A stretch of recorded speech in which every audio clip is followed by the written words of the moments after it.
There was a guy on the ATC frequency that morning who wasn't ATC. I didn't figure that out until I was already off route and coming down toward terrain I had no business being near. Back in April of 2021, I was flying freight out of a small airfield north of Denver. Nothing fancy, auto parts, medical samples, the occasional cardboard tube of documents nobody in the office trusted to FedEx. Most nights, I flew a Cessna Caravan, single engine, single pilot, and I liked it that way. The whole cockpit felt like my kitchen after a while. Every switch in the same spot every time. That morning, the run was Centennial down to Grand Junction. Standard route, one I'd flown maybe 80 times. Weather brief was clean, light chop over the divide, ceilings unrestricted, no icing forecast above 10. I had a bad coffee from the vending machine in the pilot lounge and a granola bar in my flight bag. And that's about all I was thinking about when I taxied out. Wheels up around 5:40 a.m., climbing west, and Denver Center picked me up on the usual handoff.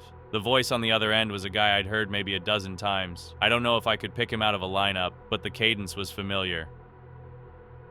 He gave me the climb to 14,000, cleared me on the airway, and that was it. Quiet frequency. Couple of other freight guys on the same channel, someone southbound from Cheyenne, some jet company checking in from up high. The sun wasn't fully up. Off to my right, the mountains were still that flat blue color they get before sunrise. No shadow definition. I had the cabin heat on low because the Caravan bleeds heat like a screen door in winter. Everything was fine. About 22 minutes in, the controller called me. Same frequency, same voice, I thought. November 2838, Charlie, turn right heading 210, descend and maintain 12,000, expect vectors around traffic. Nothing unusual about the phrasing, except heading 210 was going to take me well south of the airway, and 12,000 over that terrain was tight. The Sawatch Range sits along there and there are peaks above 14. 12 is legal if you know where you are, but it puts you in the meat of the ridges. I read it back.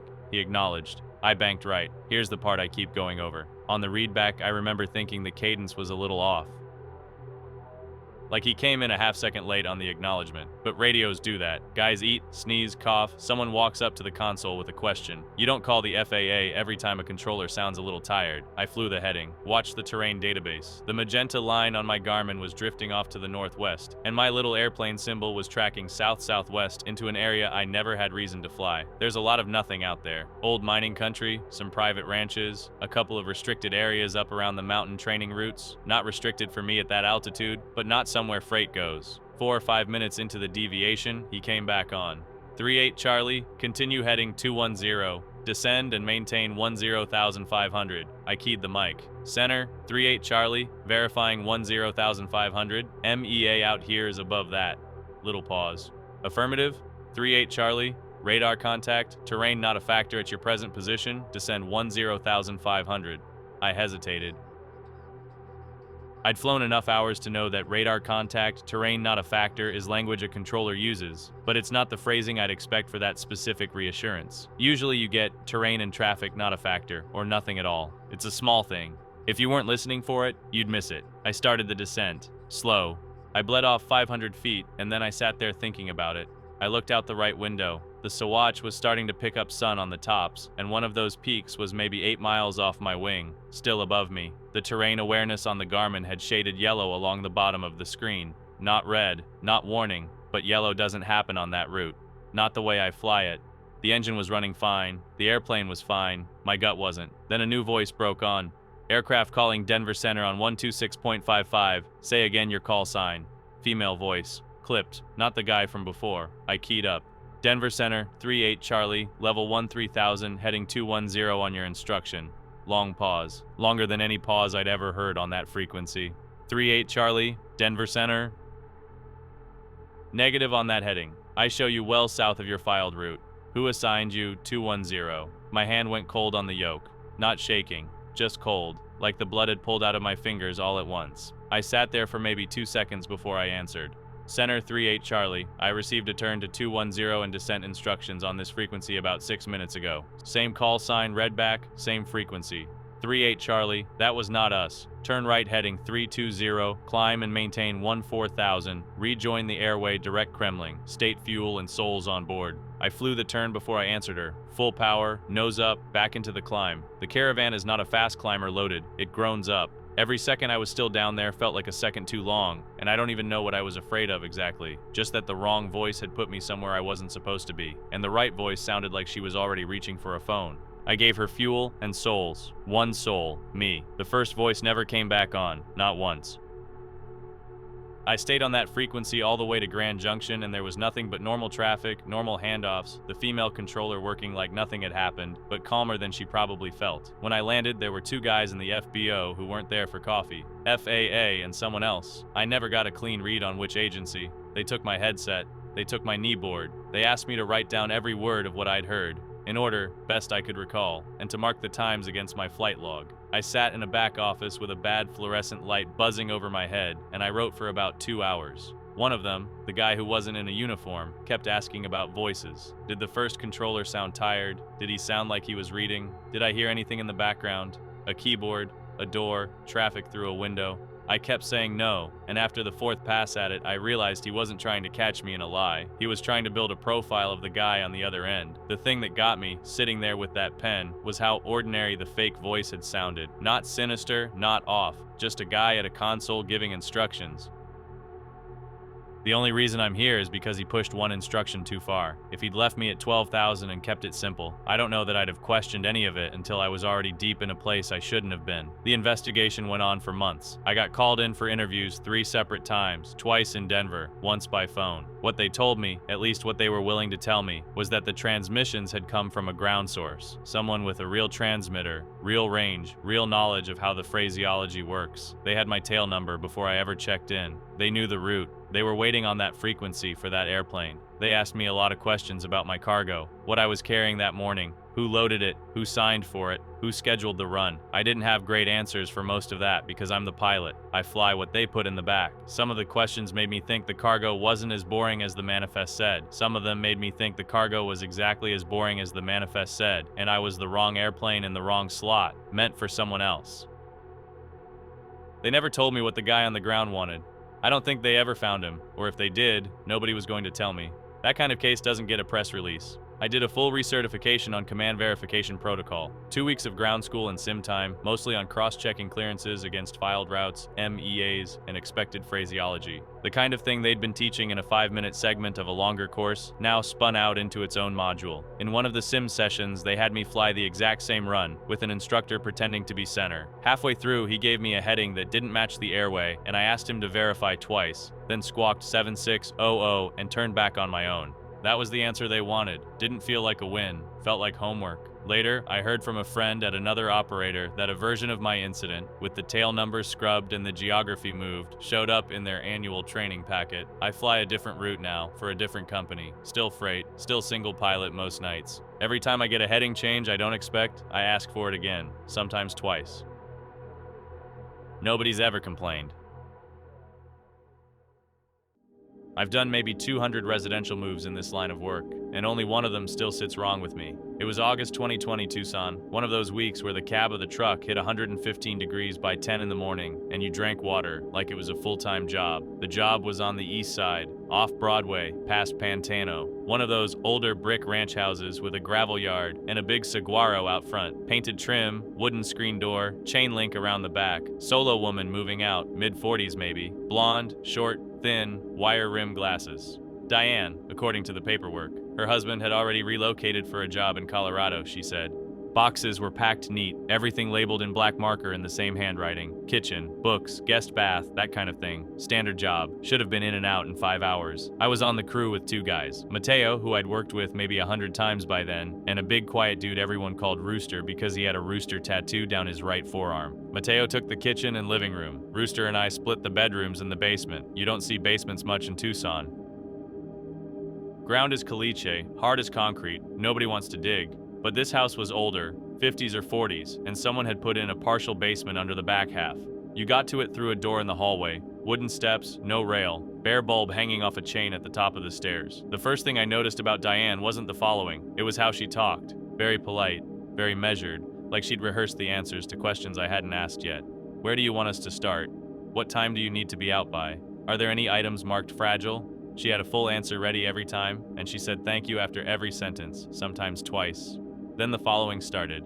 I went to grab a box from the master bedroom. She was in there, in the doorway, before I'd even gotten to the closet, not saying anything, just standing. I picked up the box, walked past her, and she went with me down the hall. I put the box on the truck, came back inside for the next one. She was still right there, following about 2 steps behind. She didn't help. She didn't ask questions. She just came along. I figured maybe she was nervous. People get weird when strangers are in their house. I've had ladies watch me like a hawk when I'm near their jewelry box or their liquor cabinet. That's normal. You expect that. But this wasn't near the jewelry box. This was every room. Mateo was in the kitchen wrapping dishes in newsprint, and she was ignoring him completely. Rooster went upstairs at one point for the linens, and she stayed with me in the guest room. It was only me she was doing it to. I tried a small test around 11. I walked into the guest bathroom to grab a wrapped mirror off the counter. She was in the hall. I took my time, pretended I was checking something behind the toilet tank, counted to 20. When I stepped back out, she was standing maybe 4 feet from the door, same position, hands folded. She smiled a little and said, "Everything all right in there, sweetheart?" I said, "Yeah, everything was fine." She said, "Thank you." I mentioned it to Mateo when we were both out at the truck for a smoke. He shrugged, said some clients are just clingy. He'd had a guy last month up in Marana who wouldn't stop asking him about his tattoos and where he was from originally. "She's not asking me anything," I said. "Then what's the problem, dude? Free supervision." I laughed. He was probably right. I let it go. Around 1 we broke for lunch. The 3 of us sat in the cab with the AC blasting and ate gas station sandwiches. Diane came out with a pitcher of iced tea and paper cups, walked right up to my window, poured for all of us. Very sweet. Thanked us for our work, asked if I wanted more, poured me a second cup before I answered, went back inside. Mateo made a face at me after she was gone. "See?" he said. "She's fine. Nice lady, dude." I said, "Yeah." Back to work. I got the last of the guest room done and started on the basement. It was small down there, maybe 15 by 20, concrete floor painted gray, a couple of metal shelving units, some plastic tubs stacked in a corner, a washer and dryer pushed up against the far wall. There was a smell I couldn't place at first. Not bad, just heavy, like a laundry room that never gets aired out. Detergent and something under it, older, drier. I moved the tubs one at a time. Christmas stuff, tax paperwork in an accordion folder, old baby clothes vacuum sealed in plastic. I carried the first 2 up the stairs. Diane was in the hallway waiting. Followed me to the truck. Followed me back. I went down for the next load. This is the part I keep coming back to. I got to the bottom of the stairs and I remembered I'd forgotten to grab the smaller dolly from the truck. My phone was in my back pocket. I pulled it out to text Rooster, and I saw I had a message from my sister. Nothing important. A meme. Some inside joke. I stood there for maybe 2 minutes reading it and typing back. Just leaned against the wall next to the dryer, in the cool of the basement, off my feet for a second. 2 minutes. That was all. I heard the door at the top of the stairs open. Then her voice. Quiet. Tight in the throat. "You okay down there?" I said, "Yeah, just checking my phone. Sorry, coming right up." She didn't answer. I looked up. She was on the top step. She didn't come down. She just stood there, looking at me. Not smiling this time, just looking, with her hand on the doorframe. I put the phone away and started grabbing tubs. She stayed on the top step the whole time. Every trip I made up, she was right there. 1 step back so I could pass with the load, then she'd go back to the top and wait for me to come down again. She didn't say anything else until I brought up the last tub and closed the basement door behind me. Then she said, "Thank you, sweetheart." She said it exactly the same way she said everything else. We finished the job around 4, signed the paperwork on the hood of the truck, got the tip in cash. All 3 of us shook her hand. Her hand was cold, which in Tucson in August is a small miracle. She waved from the driveway as we pulled out into the sun. In the truck, Mateo said, "See, that wasn't so bad." I said, "She's a weirdo." Rooster said from the back seat, "All of them are weirdos." We laughed, went and got beers at the place near the yard. I forgot about it by the weekend. About a month later, I was scrolling through the local news on my phone during a lunch break. Different job, different house, doesn't matter. One of the headlines caught me because I recognized the street name. East Side, off Broadway. The new owners had bought the place and hired a contractor to redo the basement. Wanted to put in a den for their kid. The contractor had gone down there with a sledgehammer and opened up the wall behind where the washer and dryer used to sit because he could tell from the framing that the finished space was smaller than the actual foundation. There was room behind the drywall that wasn't accounted for on the plans. He'd broken through and found a passage. Not big, narrow, maybe 4 feet wide, running along the back of the basement, sealed off on both ends. The article said police were called after the contractor saw what was inside and came back up the stairs to call his boss. They didn't describe it in detail. The paper used the phrase, evidence of prolonged human habitation, a mattress on the floor, empty water bottles, a 5-gallon bucket, marks on the concrete that suggested someone had spent a long time in that space. Old marks, not recent, the article was careful to note. The previous owner had moved out of state. She was in Oregon by then, living with his sister. They sent someone to talk to her. She said she had no idea what they were talking about. She said her husband had done work on the basement years ago, before they were married, and she'd never really gone down there.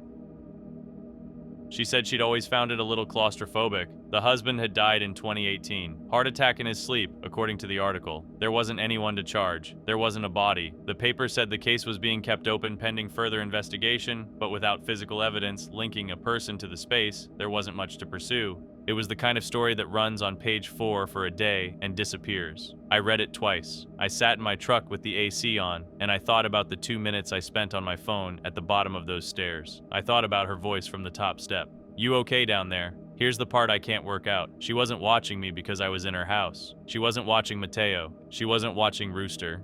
She was watching me because I was the one going up and down those basement stairs. I don't know what she thought I was going to hear. I don't know whether there was still something on the other side of that drywall the day we were there, or whether there had only ever been marks on the floor and an empty mattress, and she just couldn't stand the idea of a stranger being alone in that room with them. I don't want to know. I called Mateo that night, told him about the article. He was quiet for a long second and then he said, "Dude, don't tell me that. I have to sleep tonight. Rooster." I never told. He isn't the kind of guy you tell. I still do moves. I still work that same territory. I don't drive down Broadway if I can help it. The tell was the lawyer. In 11 years of field work, I have walked into maybe 40 plants after a case cluster call, and I can count on one hand the times a company had counsel waiting at the front desk before I even signed in. October 2021, Western Pennsylvania. The call came from a state health department contact I've known since grad school. 18 workers from one fabrication line at a metals plant, all showing up with the same rare interstitial lung condition over about 6 months. Same shift, same building, same 20,000 square foot bay. Ages 24 to 51. A cluster like that does not happen by accident, and it does not happen slowly. I flew into Pittsburgh on a Tuesday, rented a gray Nissan at the airport, and drove out. I will not name the town. Anyone in the field will recognize it anyway. One of those places where you feel the plant before you see it. Low iron smell in the air 2 miles out, the kind that coats the back of your throat and tastes like a penny you sucked on as a kid. Steam plumes over the tree line.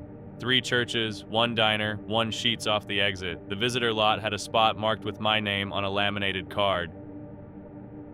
That was the second tell. Nobody prints a laminated sign for a routine site visit. Inside the front office, the receptionist did not even ask what I was there for. She said, "They're expecting you upstairs," and picked up a phone. A minute later, a man in a navy suit came down the stairs.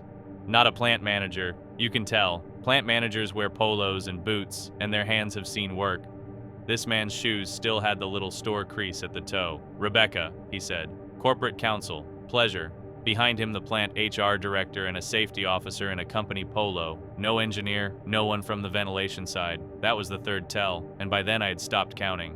They walked me to a small conference room on the second floor with a view of the parking lot, not the floor. Coffee in a paper cup, one of those little creamer cups with the peel-off tops. On the table, 3 neat binders and a bottle of water. Rebecca did most of the talking. She said the company took worker safety extremely seriously. She said they had been cooperating with the state and were happy to cooperate with me. She used the word cooperate maybe 4 times in the first 10 minutes.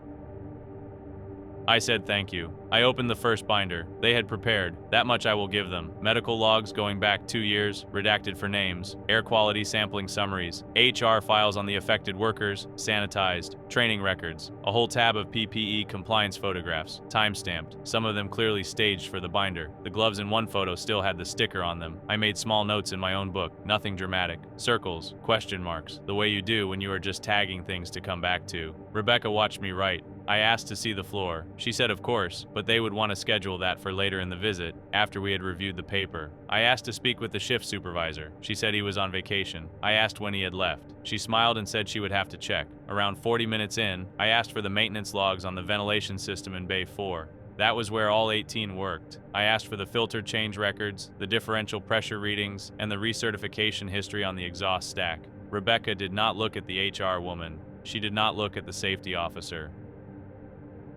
She looked at her own notepad and said, in a voice so smooth I almost missed the shape of it, "Those particular records are currently out of file. The system is undergoing recertification, and the documentation is with the third-party engineer for the audit."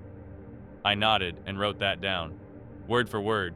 Here's the thing, I have subpoenaed a lot of ventilation logs in my life. They live in a binder in a maintenance office or on a shared drive. They do not go on trips. Recertification does not remove records from a facility. If anything, recertification generates more paperwork on site, not less. What she said was not just wrong, it was rehearsed, and it was wrong in a very specific direction. Somebody had thought about which document was the dangerous one and built a sentence around it. I did not push. I want to be clear about that. I did not raise my voice, I did not ask a follow-up, I did not glance at the safety officer to see if his jaw tightened, though I felt him tighten anyway. In field work, you learn early that the moment the other side realizes you have caught the lie, you lose the next round. So you swallow it, and you look bored, and you turn the page. I stayed another hour. I asked for things I did not care about. Break room cleaning schedules, fire drill logs. I let Rebecca hand me copies. I thanked her for her time. I told her the initial cooperation looked good. I told her I would be in touch about scheduling the floor walk. Walking back across the parking lot, I saw a man in a high-vis vest smoking near a loading dock. Late 40s, gray in his beard, breathing like he had run up a flight of stairs to stand still. He watched me cross. He did not wave. He did not look away either. He just stood there and breathed, and I could hear him breathing from 30 feet away. I got in the Nissan. I did not look back at the front office. I drove to a chain hotel off the interstate and sat in the parking lot for a while, with my hands on the wheel. Then I went inside, ordered a Bad Club sandwich in the lobby restaurant, and laid the 3 binders out across the bedspread. I read them again. Everything they had given me was designed to fill space around a hole. Then I called my supervisor. The next 2 days were phone calls and paperwork. There is a version of this work where you show up as a curious epidemiologist and everyone plays along, and there is a version where you show up as a federal officer with a formal information request signed by people whose signatures matter. Different legal posture, different penalties for refusal, different tone in the room. I do not enjoy escalating. It burns rapport, and rapport is how you get the next tip, the next call from the next state contact. But rapport had already been burned by whoever chose the words out of file for a document that does not travel. I drove back on Thursday morning with the letter in a manila envelope on the passenger seat. Same gate, same receptionist. She saw me, and her face did a small thing I will not try to describe, and she picked up the phone. Rebecca came down slower this time. I handed her the envelope. She read it in the lobby, standing up, and I watched her mouth close around a word she did not say. She asked if we could reconvene upstairs. I said we could. But this time an engineer was going to be present, and I was going to see Bay 4 before lunch, and I was going to walk out of the building with the maintenance binder for the ventilation system, or a very specific written explanation of where it was and who had it. She said of course. The binder was in a maintenance office on the ground floor, 200 feet from where we had been sitting on Tuesday. It had not moved in 6 months. I sat with it for 3 hours in a break room that smelled like microwaved coffee and machine oil. I photographed every page. I do not want to walk you through the whole document because most of it is boring, and the boring parts are the point. Ventilation logs are boring until they are not. The filters on the Bay 4 exhaust system had failed a differential pressure test in April. There was an email chain, printed and hole punched into the back of the binder, because the maintenance lead was the kind of man who prints his emails. He had flagged it to a plant engineer. The engineer had flagged it to a plant manager. The plant manager had flagged it upward and asked whether they should shut the line to replace the filter assembly, which would have taken about 4 days. The answer came back in writing, not from Rebecca, from someone above her. The answer, in effect, was that a scheduled replacement was already planned for the fall shutdown in November, and interim measures were sufficient. The interim measures were 2 box fans and a note asking workers to reposition themselves upwind of the process when possible. 6 months. 18 people. One of them was 24 years old. I want to tell you, I felt something dramatic when I read that email chain. I did not. I felt the way you feel when you finally find your keys in the coat you already checked twice. A very small click, and then the long walk back to the car. The rest is on the record. The plant paid a fine in the low 8 figures, which is not enough. Workers received compensation through a settlement I was not part of and cannot discuss. I wrote up the cluster for a peer-reviewed journal, changed the identifying details enough that the town is not on the page, and moved on to the next call. What I keep, though, is not the email chain. It is the man on the loading dock. The gray in the beard, the way he breathed standing still, the way he watched me walk across the lot on the first day and did not wave. He knew I was leaving without the binder. He knew what leaving without the binder meant. and he stood there and let me see him, because he could not say a word inside that building without losing his job, and because standing in the doorway and breathing loud was the only sentence he was allowed to speak. I went back on Thursday because of him. Not because of the lawyer, not because of the wrong sentence about recertification, because a man I had never met stood in a loading dock in October and used the last of his lungs to look at me. Thanks for tuning in and watching these creepy 4chan stories. Tell me in the comments which one was your favorite or which one freaked you out the most. And make sure to check out the other vids on the channel before you go. See you in the next one. Bye.